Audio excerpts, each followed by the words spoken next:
Salam hər kəsə. Dünyanın nəqliyyat coğrafiyasına baxırıq. Deməli, əhəmiyyətinə görə ümumiyyətlə nəqliyyat maddi istehsalın üçüncü sahəsidir və coğrafi əmək bölgüsünün əsasını təşkil eləyir. İndi bu coğrafi əmək bölgüsü nə deməkdir? Xüsusilə də beynəlxalq coğrafi əmək bölgüsü. Hər bir ölkə müəyyən bir məhsula görə dünyada tanınır. Yəni o məhsulla özünü təmin eləyir və artıq onu digər ölkələrə də ixrac eləyir. Deməli, region və ölkələrin müəyyən məhsul və ya xidmət sahəsi üzrə ixtisaslaşması və onun mübadiləsidir, yəni satışı, alışıdır. Və təbii ki də bu bir şeyi satmaqdır, almaqdır, ölkədən göndərməkdir. Burada əsas vasitə nədir? Nəqliyyatdır. Deməli, et dövründə nəqliyyatda konteynerləşmə baş verib və bu da ümumiyyətlə yüklərin iri metal qutularda, yəni konteynerlərdə daşınması nəqliyyatın bütün növlərinin inkişafına təkan vermişdir. Ümumiyyətlə, avtomobillərin yük götürmə qabiliyyəti artıb, bu da nəqliyyatda mühüm rol oynayıb. ET-nin təsiri ilə dəmir yolu nəqliyyatının rolu bir qədər azalsa da, uzaq və orta məsafələrə ağır yüklərin, bir də əsas bu şəhərdaxili sərnişin daşınmasında hələ də dəmir yolu öz əhəmiyyətini daşıyır. Sürət qatarlarıdır, ondan sonra metroda olan qatardır, belə düşünmək olar dəmir yolun ki, şəhərdaxili sərnişin daşınmasında əhəmiyyəti var. Avtomobil nəqliyyatı şəhər daxili və şəhər ətrafı sərnişin daşımasına görə birinci yerdədir. Ümumiyyətlə, avtomobil nəqliyyatı sərnişin daşımasına görə birinci yerdədir. Bu da nəyə görədir? Qapıdan qapıya daşıma məsələsi var. Qapıdan qapıya çatdırılma, daşınma xüsusiyyəti onun şəhərlərarası və beynəlxalq daşımalarda avtomobilin nəqliyyatının rolunu artırır. Dəniz nəqliyyatı. Dəniz nəqliyyatı beynəlxalq ticarətdə mühüm rol oynayır. Ən əsas da yük daşınmasında, ağır yüklərin daşınmasında mühüm rol oynayır. Dəmir filizidir, daş kömürdür, hətta neft, mayeləşdirilmiş neftdir, qazdır. Bunlar hamısı dəniz nəqliyyatı ilə daşınır. Daha sonra hava nəqliyyatı isə orta və uzaq məsafələrə sərnişin daşınmasında əsas rol oynayır. Ümumiyyətlə, hava nəqliyyatı əsas sərnişin daşınmasında əhəmiyyəti var. Bir də tez xarab olan malların daşınması, təcili, qiymətli yüklərin daşınmasında böyük rolu var. İndi bunlara ayrı-ayrı baxaq. Deməli, dedik ki, yük və sərnişin daşınmasına görə indi diaqramda baxaq. Deyirik ki, yük daşınmasında əsas rol oynayır təbii ki, dəniz nəqliyyatı. Daha sonra ikinci yerdə durur avtomobil. Avtomobil əvvəl ikinci yerdə deyildi. Belə əvvəl dəmir yolu daha üstün idi. Amma yük götürmə qabiliyyətinin artması, daha sonra yolların daha da belə deyək, möhkəm çəkilməsi, ən əsas məsələ avtomobillərin yük götürmə qabiliyyətinin artmasıdır. Bu da deməli, avtomobilin yük daşınmasında əhəmiyyətini xeyli artırıb. Daha sonra boru kəməri, sonra isə deməli gəlir dəmir yolu. Yük daşınmasında daha sonra deməli çay nəqliyyatıdır, ən az isə hava nəqliyyatıdır. Sərnişin daşınmasında amma birinci yerdə avtomobildir. Deməli, yük daşınmasında avtomobil ikinci yerdə oldu, amma sərnişin daşınmasında avtomobil birinci yerdədir. İkinci yerdə durur dəmir yolu nəqliyyatı, dənizlə çay demək olar eynidir. 1% isə deməli düşür dəniz nəqliyyatı, daha doğrusu dənizlə dəniz ən kiçik faizə sahibdir, 1%dir. Çayla hava 3%dir. Deməli, sərnişin daşınmasında ən az əhəmiyyətlisi təbii ki, dəniz yoludur. Çünki çox uzaq, çox gec gedir həmin yolu. Halbuki həmin yolu dəmir yolu ilə və yaxud da hava yolu ilə və yaxud da deməli, avtomobillə daha sürətli gedə bilər. Deməli, sərnişin daşınmasında əsas oldu avtomobil yolu, daha sonra dəmir yolu, sonra çay və hava, ən sonuncu yerdə isə durur dəniz yolu. Nəqliyyat sistemi deməli inkişaf etmiş ölkələrdə təbii ki də yüksək texniki səviyyəsinə və sıxlığına görə fərqlənir. Dünyada nəqliyyat yollarının uzunluğunun 70-80% inkişaf etmiş ölkələrin payına düşür. İnkişaf etməkdə olan ölkələrdə də nəqliyyat sistemində müsbət dəyişiklik baş verib, amma ki hələ də yəni nəqliyyat iqtisadiyyatın geridə qalan sahəsi olaraq qalmaqdadır. Yəni nəqliyyatın bir və yaxud da iki növü inkişaf eləyib, amma inkişaf etmiş ölkələrdə isə nəqliyyatın bütün növləri yüksək səviyyədə inkişaf etmiş olur. Daha sonra avtomobil nəqliyyatı yaxın və orta məsafələrə sərnişin və yüklərin daşınmasına verdiyi əhəmiyyəti var. Avtomobil yollarının uzunluğu illə-ilə artır və əsas uzunluğuna görə bütün yolların yarısı ilə ABŞ, Rusiya, Hindistan, Braziliya, Çin və Yaponiyanın payına düşür. Ümumiyyətlə, Nəqliyyat deyiriksə, təbii ki, burada ABŞ, Rusiya xüsusilə vurğulamaq lazımdır. Həm ərazisinin böyüklüyünə görə, həm də belə deyək də, nəqliyyatın inkişafına görədir. ABŞ, Rusiya, Hindistan, Braziliya, Çin, Yaponiya. Çin, Yaponiyada əsas maşın deyiriksə, yəni Çin, Yaponiyanı mütləq vurğulamaq lazımdır. Sonra dəmir yollarının uzunluğuna görə isə sahəsi böyük olan ölkələri götürün. Təbii ki, sahəsi çox böyükdürsə, orada dəmir yolu uzunluğu da çox olar. ABŞ, Çin, Rusiya, Hindistan, Kanada, Avstraliya. Sonra avtomobil və dəmir yollarının sıxlığına görə isə daha kiçik və inkişaf etmiş ölkələrin çox olduğu yer Qərbi Avropa. Həmçinin Yaponiyada da sıxlıq çoxdur. Dəmir və avtomobil yollarının sıxlığı çoxdur Qərbi Avropa və Yaponiyada. Daha sonra deməli 21-ci əsrdə iri miqyaslı dəmir yolu layihələri həyata keçirilir və burada əsas böyük İpək yolunun bərpasını demək olar. İstanbul, Bakı, Daşkənd, Pekin. Asiyada isə Asiya Sahil Okean layihəsi hazırlanıb. Bu başlayır Sinqapurdan, gedir Taylandın paytaxtı Bankoka, oradan Çinin paytaxtı Pekinə, sonra gedir Çaxaya-Yakutiyada Yakutska, oradan da Bering dənizi tunelindən keçirsən, Vancouver, San Francisco gedib çıxırsan ABŞ-a. Daha sonra sürət qatarları. Deməli, yüksək sürətli qatar istehsal olunur Fransa və Yaponiyada. Deməli, Fransa və Yaponiyada yüksək sürətli qatarlar istehsal olunur və daxili sərnişin daşımalarında bunlar əsas yer tutur. Deməli, Fransada istehsal olunan qatar 585 km/saatdır. Yaponiyada isə bu deməli, qatarın sürəti 581 km/saata çatır. Ümumiyyətlə, ada ölkələrinin çoxunda dağlıq relyefə malik ölkələrdə və inkişaf etməkdə olan ölkələrin bəzilərində dəmir yolları yoxdur. Biz ümumiyyətlə meyilliyi öyrənmişdik. Deyirdik ki, əgər ərazinin meyilliyi 18-20 dərəcədirsə, artıq orada dəmir yolu nəqliyyatının deməli qurulmasına əlverişli şərait yoxdur. Deməli, dəmir yollarının uzunluğuna görə əsas ABŞ, Çin, Rusiya, Hindistan, Kanada, Almaniya, Argentina, Avstraliya, Fransa, Yaponiya fərqlənir. Sonra boru kəməri nəqliyyatı.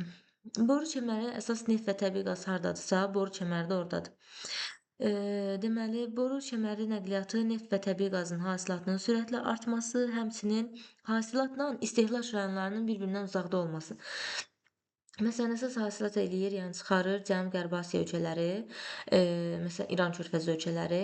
Oradan amma istehlak ölkələrinə, yəni harda Avropa ölkələrinə belə deyək, daşınır. Və ümumiyyətlə boru kəmərləri, ən uzun boru kəmərləri MDB ölkələrində, yəni SSR dağılandan sonra oradan çıxıb Müstəqil Dövlətlər Birliyi adı altında ölkələr birləşdi. Bax, bu ölkələrdə, Kanadada, ABŞ və Yaxın Şərq ölkələrində, yəni Cənub-Qərbi Asiya ölkələrində ən uzun boru kəmərləri yerləşir və Əlcəzair bilirik dünyada qaza görə tanınır və Əlcəzairdən İtaliyaya, Əlcəzairdən İspaniyaya Aralıq dənizi ilə qaz kəmərləri çəkilmişdir. Bu oldu deməli boru kəməri nəqliyyatı. Məsələn, boru kəməri deyəndə orada Yaponiyanı, Koreyanı avtomatik variantlarda çıxa bilərsiniz. Əsas da Yaponiyanın. Deməli, dünya nəqliyyat sisteminin ən mühüm tərkib hissəsi dəniz nəqliyyatıdır. Ümumiyyətlə, yük daşımaların çox böyük əsas hissəsi elə bunun üzərinə düşür. Dəniz yolları ilə əsasən nə daşınır? Neft məhsulları, kömür, filiz, taxıl və sair daşınır və dəniz daşımalarını deməli, dəniz ticarət donanması həyata keçirir. Ümumiyyətlə, bu donanma nə deməkdir? Dəniz ticarət donanması ölkənin yük gəmilərinin məcmusu, yəni cəmidir. Ümumilikdə ölkənin yük gəmilərinin cəminə deyilir dəniz ticarət donanması.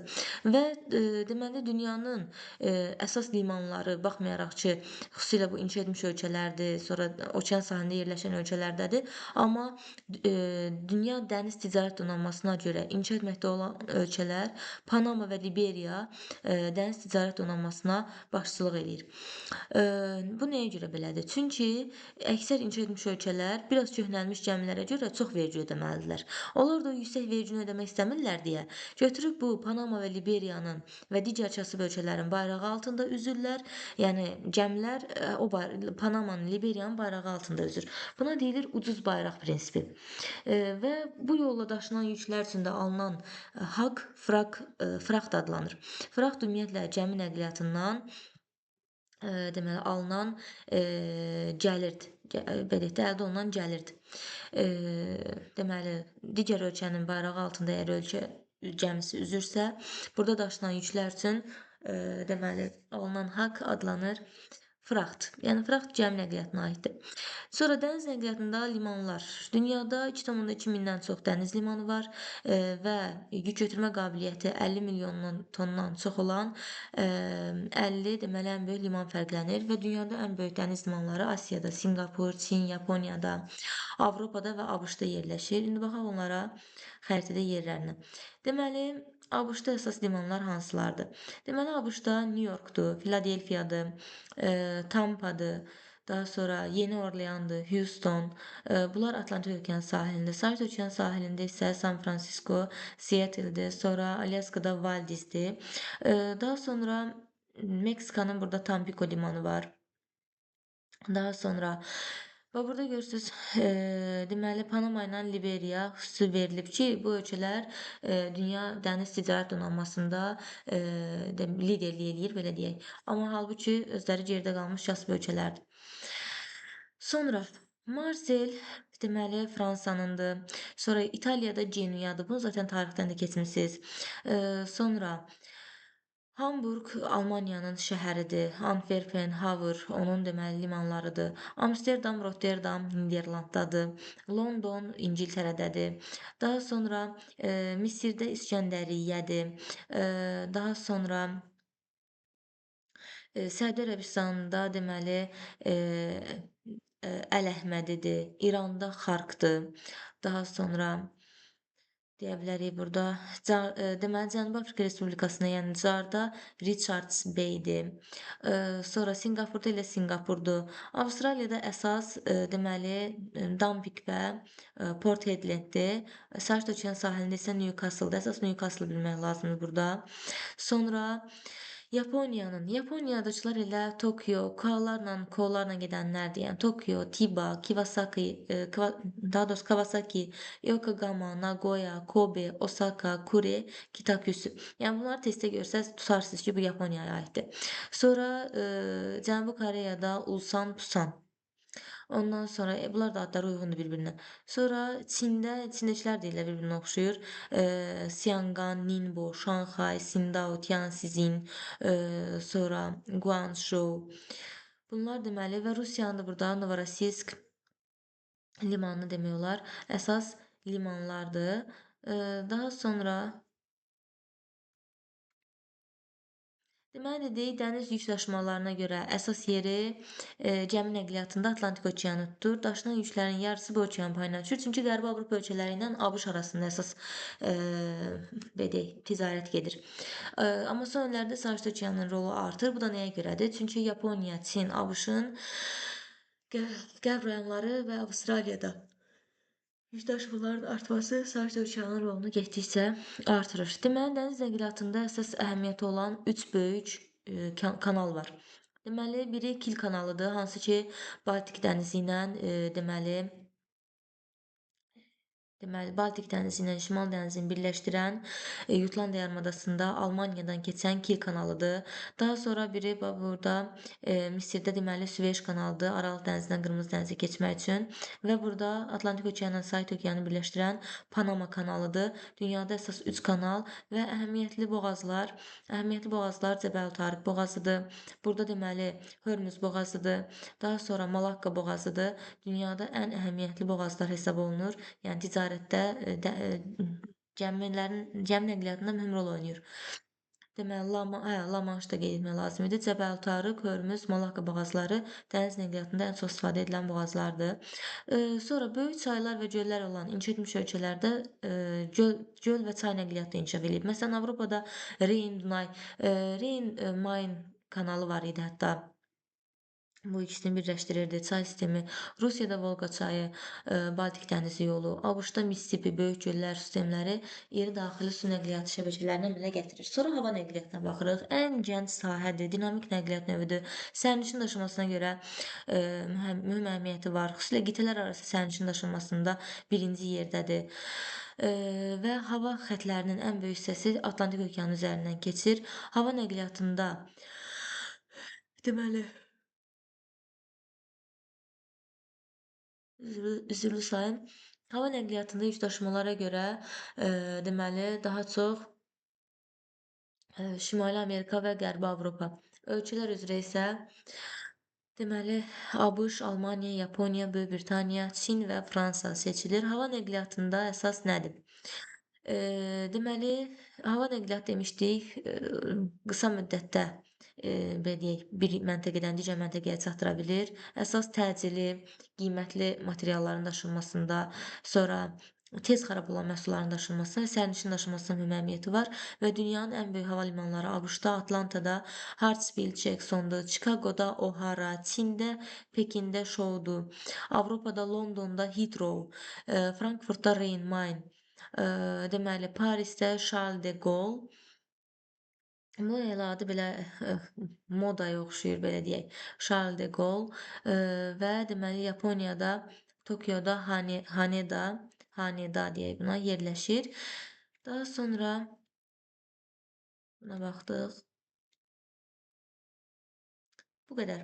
Hava nəqliyyatı, dəmir yolu, avtomobil, boru kəməri hamısı haqqında ən vacib məlumatları qeyd etdik.